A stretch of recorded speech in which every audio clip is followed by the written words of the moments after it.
Hello, I'm Richard Gisbert, and you're at The Listening Post. This week, Libya and the fog of war. This one looks like it could go on for a while. Journalism is a dangerous game, even more dangerous if you're a woman. The Pentagon might want to confiscate its troops' cameras. Some more damaging pictures have surfaced from Afghanistan. And those friends you have on Facebook, could they be CIA spies? Our web video of the week. Facebook, the massive online surveillance program run by the CIA. News organizations have something they call planning desks, where they make plans for news that they see coming. This year, even the smartest editors' plans have been undone by events that almost no one saw coming, starting in Tunisia, moving to Egypt, Bahrain, Yemen, and now to Libya. What began as a political revolution there has descended into an all-out battle for power.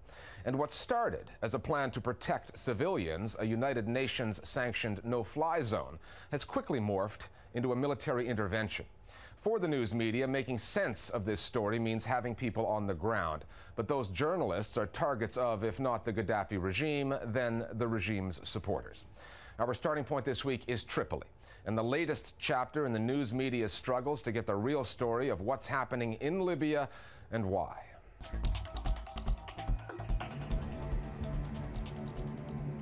The main storyline in Libya's civil war has the regime fighting the rebels. The second, the subplot, pits the regime against the international media, or at least most of them. Journalists from the New York Times, CNN, BBC's Arabic channel, Agence France Presse, Getty Images, and Al Jazeera have all been detained. Put food on our heads and handcuffed us. They tell stories of intimidation, beatings, even mock executions. At this moment, I felt that it's just minutes and they would shoot me. An Al Jazeera cameraman, Ali Hassan al-Jaber, was killed in an ambush that the network called an assassination, and at least 6 Libyan journalists remain missing. We've seen Gaddafi go to the farthest extremes to try and control the media message, shutting down of international media to literally pursuing journalists. Gaddafi, of course, is going to try to prevent anything resembling the truth from getting out, and I think that's why his thugs and his mercenaries have been, so rough in their treatment of journalists that they have caught. It's almost a textbook approach to try and silence media and muzzle them in some way. So you use overt action and force to control them, but also appeasement and bribery.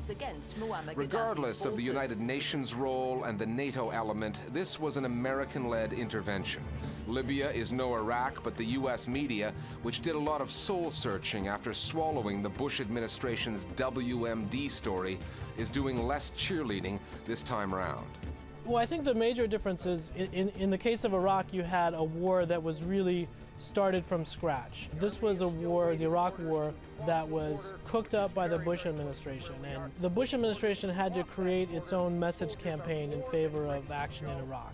Here is where the U.S. military is. In the case of Libya, I think the U.S. was pretty reluctant. The media, I think, still is feeling a little bit burned by the debate and the rush to war in Iraq. I do think the U.S. media is much more skeptical in general of the U.S. involvement in this campaign in Libya than it was in Iraq in 2003. And really wanting to know what the end game is. A lot of this is because it's much easier to go after a Democratic, so-called left-leaning president who isn't invoking national security and the war on terrorism. However, the range of questions that they've asked has all been about the military actions, going forward. You could use drones. It really hasn't been about how did we get here?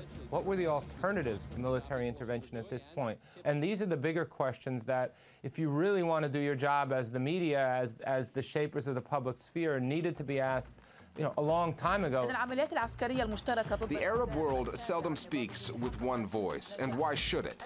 22 countries with often differing agendas, their own media outlets, all battling with pan-Arab newspapers and satellite channels for readers and viewers. So you look at, for instance, the Egyptian state broadcasters, and they're incredibly conservative on the discussion of Libya and the discussion of Gaddafi. Saudi broadcasters, Al Arabiya, for instance, have been very forward in their criticism of Gaddafi. One might argue that it appears as though they were rallying for an intervention. And of course, Al Jazeera has also played a major role in illustrating and showcasing, and some argue fomenting, the criticism of Qaddafi. There's a certain damned if you do, damned if you don't quality to the Arab debate on intervention. A lot of Arab commentators sincerely wanted something to be done to prevent bloodshed. You know, Gaddafi doesn't have a lot of supporters in the Arab media. On the other hand, there's a lot of skepticism about Western intentions. They think maybe the United States is really after oil, maybe it's not really a humanitarian intervention. It's led to an interesting discussion about what Arabs themselves should be doing about this. Why is it, that it's just the West that is taking on this intervention? That's been an interesting discussion that I've seen in certain Arab media circles. I think that there's still a lot more that has to be done to move beyond the knee-jerk blame the West idea. As deep as the conflict is between President Gaddafi and the international media, there is a symbiotic side to the relationship. Gaddafi has courted the media in the past, praising Al Jazeera, for instance, for its critical coverage of his enemies, particularly Israel. And the media are addicted to conflict, especially armed conflict. Muammar Gaddafi is providing them with one. Media and war are intractable bedfellows. It's a very, very strange relationship. As soon as media realize that there's a war impending, there's this salivation on the part of journalists. I mean, this is what creates star power. Hello, Jonathan. And the cult of personality within journalism. And then you've also got the sort of the insatiable desire on the part of audiences to consume information about war. To bomb Gaddafi into submission. It is during wartime that most media organizations experience a huge rating spike. This is when news organizations do their best work. CNN made their name in the international media sphere as a result of the first Gulf War. Al Jazeera's bread and butter has been conflict coverage over the past 10 or more years in the Arab world and across the globe, whether it's in Iraq or Afghanistan or Lebanon or Gaza. So really, war and media are part of the same animal. Our Global Village Voice is now on Libya and the media story there.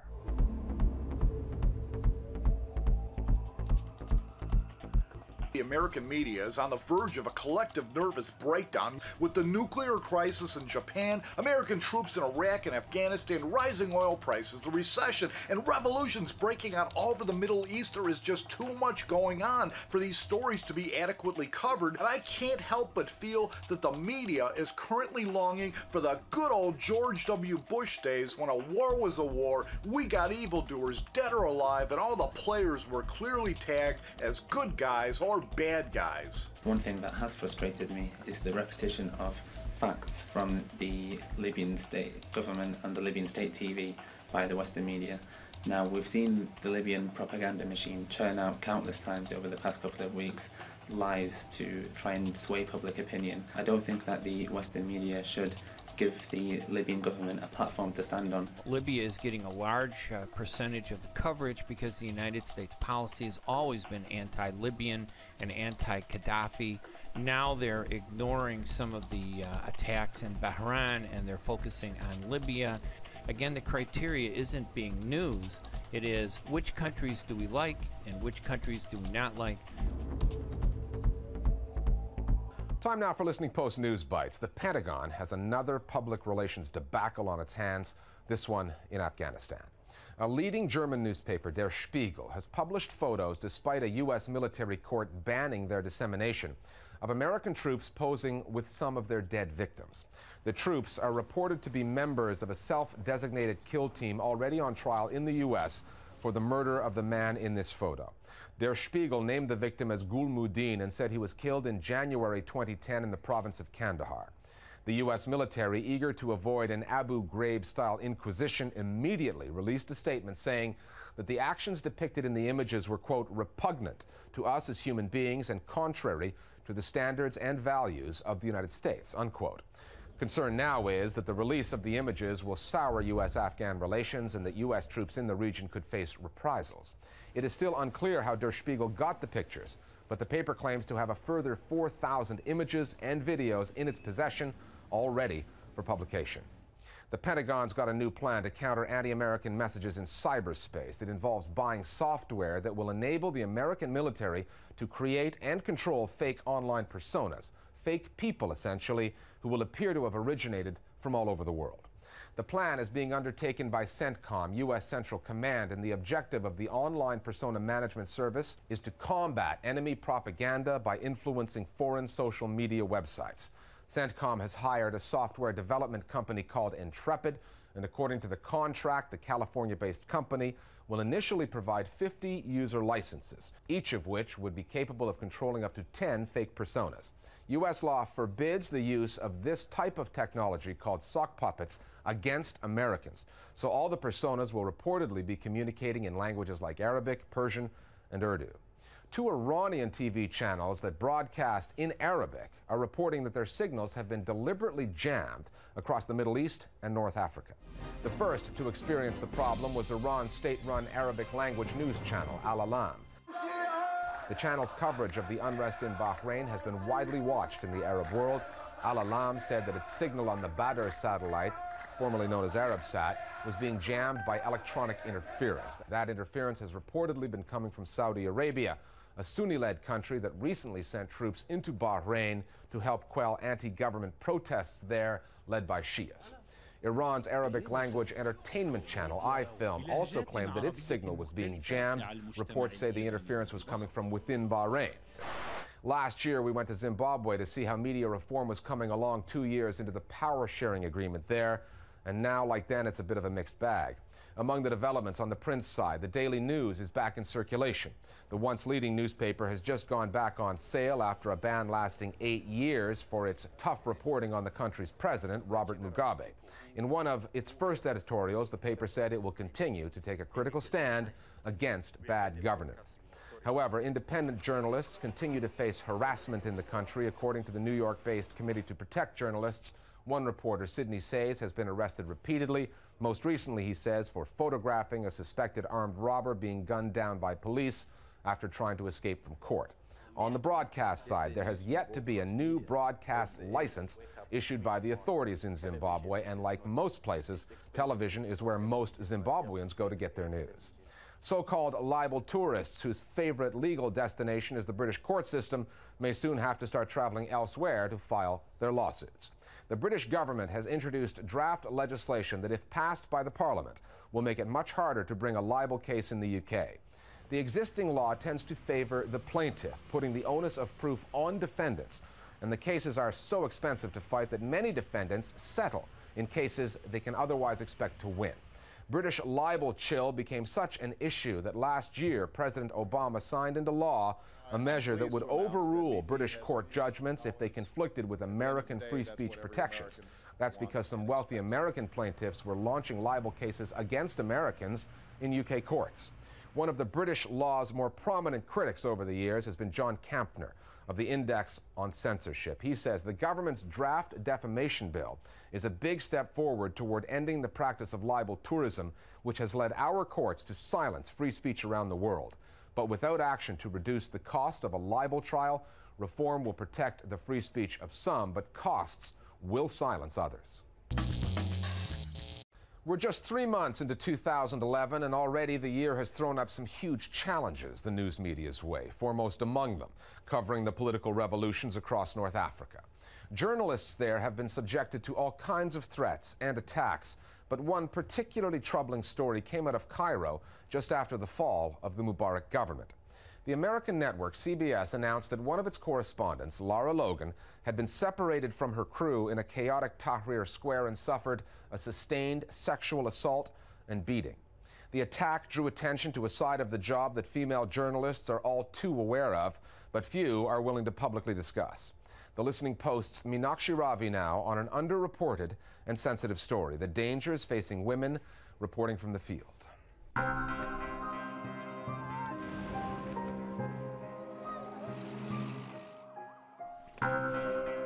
by their very nature, a conflict zone is a kind of masculine, militaristic kind of environment. Well, you're seeing burning right now. You could be more vulnerable than a man in some certain situations, or that, you know, the very fact that there's a woman present in the team could even be more dangerous in some areas. You also face risk that you're physically weaker. It's very much easier in general to be pushed around, to be physically moved, to be intimidated. The last days of Mubarak's regime. Cairo wasn't a war zone, but it felt like one. You can feel the hatred for the Egyptian president. Lara Logan of CBS News is a veteran war correspondent, but what she experienced was a different kind of danger. She was separated from her crew in a packed Tahrir Square, attacked and sexually assaulted. Well, my initial reaction was how horrible that this could happen to a colleague. I'm sure Lara Logan was perfectly aware that this might have happened to her one day eventually in her dangerous career. A source will push himself upon you, you know, and try to kiss you or embrace you. People will grope you on the street. Another thing which is very, very common is verbal harassment. People saying things that are thoroughly inappropriate while you're on the job. You are not with us. Okay, you are not with us. Okay. The surprising thing about the Lara Logan case was that there seemed to be an awful lot of criticism of the fact that she was there, like she'd committed some crime by being young and blonde, in a zone where there might be conflict. The other thing which struck me is that it's very, very unusual for a news organization to come forth and say there has been a sexual attack. I mean, I can't think of any other case where that's happened. And this woman should know. In 2007, Judith Matloff conducted a study for the Columbia Journalism Review, where she looked at the culture of secrecy surrounding the issue of assaults on women journalists. The gist of the report was that women, both local reporters as well as foreign correspondents, were being sexually assaulted on the job, but they weren't necessarily going to their editors and talking about it because they were afraid, A, that they might lose their jobs, or that they might not get these assignments to cover conflict. This is a little chaotic. The 12 people interviewed in the study said they didn't feel comfortable on a professional level talking about the attacks on them. The media watchdog, Committee to Protect Journalists, released a statement following the assault on Ms. Logan in Cairo. The group has documented sexual assaults against women journalists in Mexico and Colombia, and they say these represent the tip of the iceberg, since so many cases are simply not reported.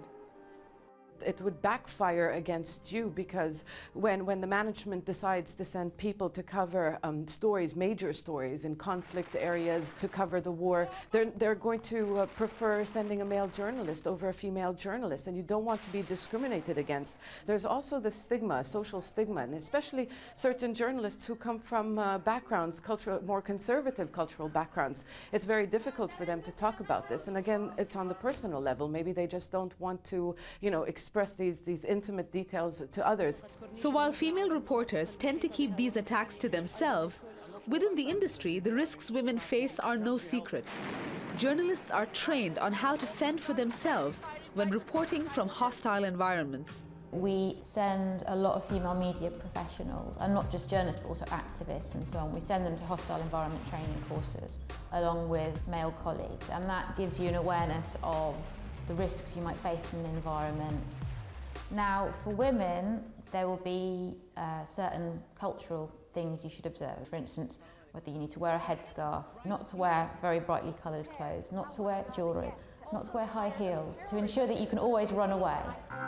For news audiences, female journalists provide a different perspective to war stories.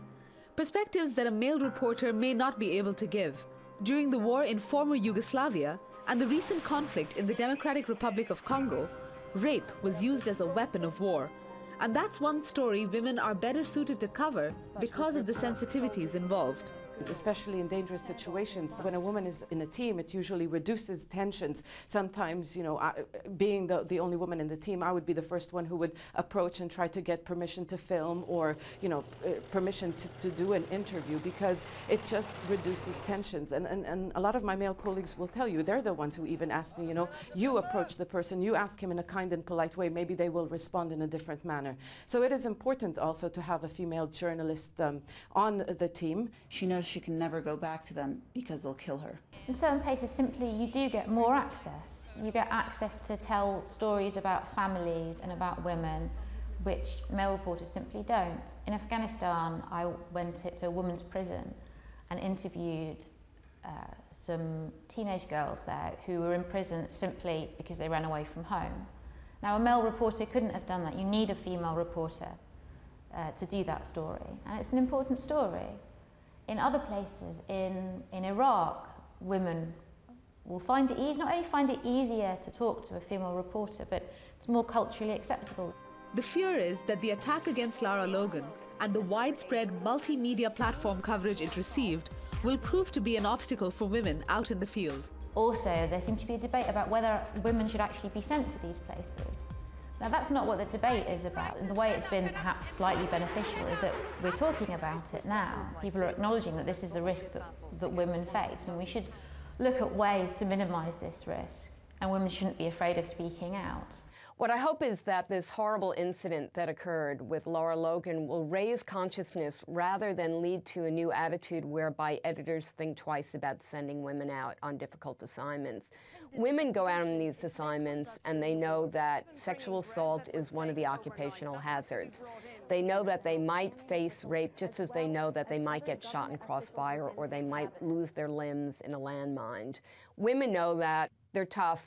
They're going out on the job, they know it can happen. Oh, I may have to stop soon because we've been gassed right here. The attack against foreign correspondents like Ms. Logan are exceptional. According to the Committee to Protect Journalists, sexual assaults against local media professionals are far more common. In roughly 90% of violent crimes against journalists, the victims are local reporters. Lara Logan's case made headlines because of who she is. But there are many more stories out there, largely untold, of less well-known women correspondents battling the odds to report the news. More Global Village voices now on the difficulties and dangers women journalists have to deal with.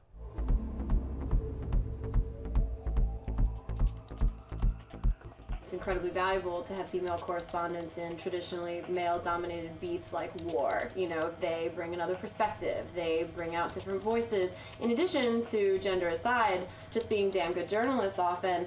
So there hasn't been, unfortunately, this corresponding conversation about the particular kinds of dangers that they're in and how to keep them safe. And so the industry has really been slacking on making sure that they are doing everything that they can to protect these women on these beats. Sexual abuse on the job is unfortunately a common occupational hazard among female foreign correspondents.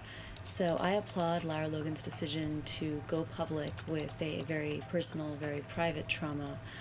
And if any good can come from this, it will open a much-needed dialogue in newsrooms throughout the world between female foreign correspondents and their editors. Finally, earlier on this program, we told you about the U.S. military creating some fake people, some foot soldiers for the online propaganda war. Well, some real people at theonion.com were way ahead of the Pentagon on this one. The Onion's a satirical news site that started out in print and now does TV. Their fake news reports always do have an element of truth about them. Our web video of the week is The Onion's report that Facebook is actually a CIA surveillance program, the best one ever. We'll see you next time at The Listening Post. Congress today reauthorized funding for Facebook, the massive online surveillance program run by the CIA. After years of secretly monitoring the public, we were astounded so many people would willingly publicize where they live, their religious and political views, an alphabetized list of all their friends' personal email addresses, phone numbers, hundreds of photos of themselves. Much of the credit belongs to CIA agent Mark Zuckerberg. For some expert analysis now on the story, let's check in with the Fact Zone's first responders. Jason, you have written extensively about the Facebook program. Why is it so effective? Well, one of the key reasons is that the CIA has been so thorough in convincing the nation that constantly sharing information about everything that you're doing is somehow desirable instead of deeply unsettling. Yeah. Is this trend of social network information gathering dangerous? I mean, just last week, the New York Times Times revealed that Al-Qaeda has designed Foursquare to identify popular locations for bombing. Actually, Brooke, that's been discredited as any kind of real threat. The people that use that site are people that no one would mind seeing bombed anyway. Yeah, So. really, the only thing the CIA has to be concerned about is people losing interest in Facebook and moving on to a new social network site, like the Chinese site Wanbi. I love Wanbi. Are you guys on Wanbi? Oh my God, it's so much more fun than Facebook. It is great. I love that one. I love that you can earn friend points the more state secrets that you post. You know, I've got a lot of contacts in the State Department. You know, I think I could really rack them up. You should post them up. I should.